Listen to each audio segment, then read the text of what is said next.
মা দেখো দেখো, বাজার থেকে আমরা কত বড় গরুর ভুঁড়ি কিনে নিয়ে এসেছি।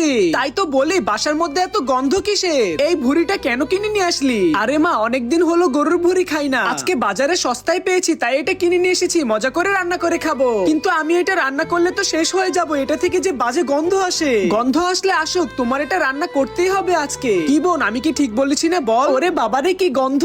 তোরা একটু দাঁড়া, এই তুই আমার সাথে আয়। আরে মা আবার ভাইয়াকে নিয়ে কোথায় যাচ্ছে? মা আমাকে কি বলতে চাও বলো? এক্ষুনি আমার বাসা থেকে বেরিয়ে যা, তোকে আজকে কোনো রান্না করেই খাওয়াবো না। তোমরা যদি লিচু খেয়ে থাকো ভিডিওতে লাইক করে দাও, আর চকলেট খেয়ে থাকলে চ্যানেলটিকে সাবস্ক্রাইব করে দাও, এবং তুমি কোন ক্লাসে পড়ো সেটা কমেন্টে লিখে দাও। বন্ধুরা, আজকে এই গরুর ভুঁড়িটাকে ভালো করে পরিষ্কার করে রান্না করতে হবে, তাই সবার আগে এই গরুর ভুঁড়িটাকে পরিষ্কার করে নিচ্ছি। এখন এই গরুর ভুঁড়িগুলোকে ভালো করে পিস পিস করে কেটে নিতে হবে।